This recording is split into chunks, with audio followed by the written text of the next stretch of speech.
it's definitely an interesting experience, being able to feel everything beneath your feet with the barefoot shoes on. Okay guys, so this is a quick look at the springiness position. It's also described as the athletic stance, but the title of the section in the book is springiness position, so that's what we'll call it. Step one is to take your shoes and socks off basically, but Trail Sage was quite keen to see my Shrek feet with the green and gingy socks on. So there we go, that's the Shrek feet I talked about, where I've got my toe socks for use with the barefoot shoes. I'll be going for a walk in those later. So what we need to do in the springiness position is stand with your feet shoulder width apart, and then your knees bend so that your knees are just over your toes. There's a slight forward lean of the upper body so that your shoulders, hips and the balls of your feet are in line. Arms are somewhere between waist and shoulder height, and then from there you tighten your core. It says everywhere from the glutes to the shoulders.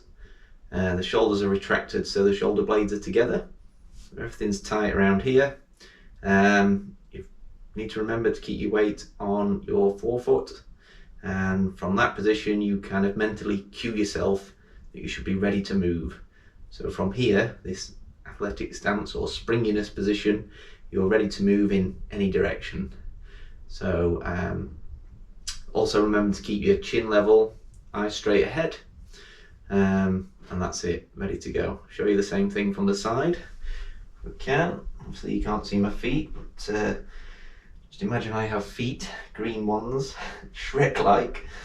So bend the knees so they're over the toes, slight forward lean, everything tight in the core, arms around here and looking straight ahead. Shoulder blades retracted.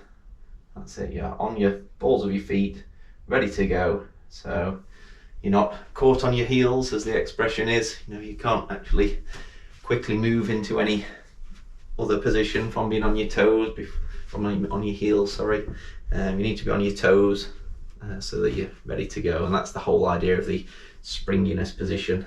So that's something that we need to practice at this point in the program, and just kind of get used to the idea of having your weight on your forefoot. The section is all about your perception, so he does ask you to kind of get used to tipping forward until you kind of lose your balance and just kind of get used to where that tipping point is. You can do the same exercise with your eyes closed.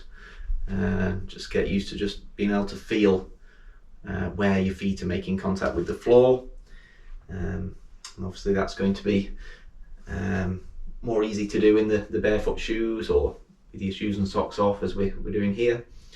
And yeah, that's pretty much the idea of this section, just getting used to taking that feedback, being aware of where the weight is, whether you're on your heels or on your toes, somewhere in between. And that's it.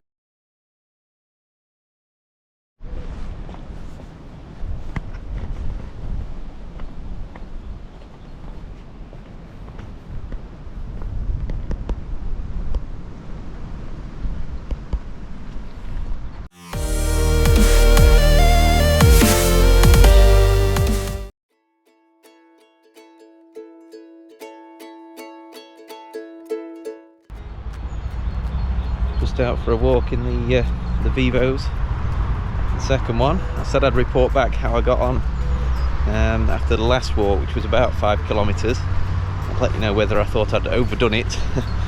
Luckily no issues to report. The calf muscles didn't seem to complain the following day and have been okay since, so probably aim to do a similar kind of distance today as well. Setting off while the sun's still out, which is a rare opportunity these days.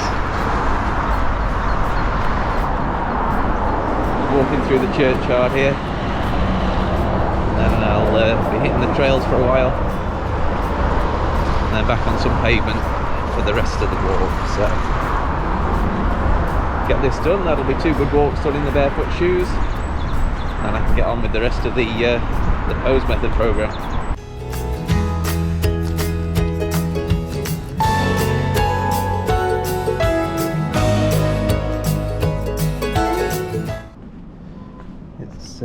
definitely an interesting experience, being able to feel everything beneath your feet with the barefoot shoes on.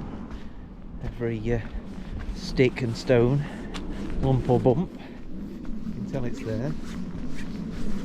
But yeah, it's not an uncomfortable experience particularly, not at walking speed anyway. But, I like to think that will make my feet stronger for having done a few walks like this. And yeah, I get used to the sensation, and I think you automatically kind of aim for flatter spots. Your brain kind of takes in your surroundings and plans where to go a little bit more. At least I hope it will do. We'll see. Yeah, that's disappointing. One of the posts that has one of the Chesterfield round walk signs on appears to have either been blown down or knocked down. We've had the storms recently, of course. Yeah, it wasn't one with the signs on, it was just the gatepost. Signs are still there, but nevertheless, a bit of a shame to see the damage.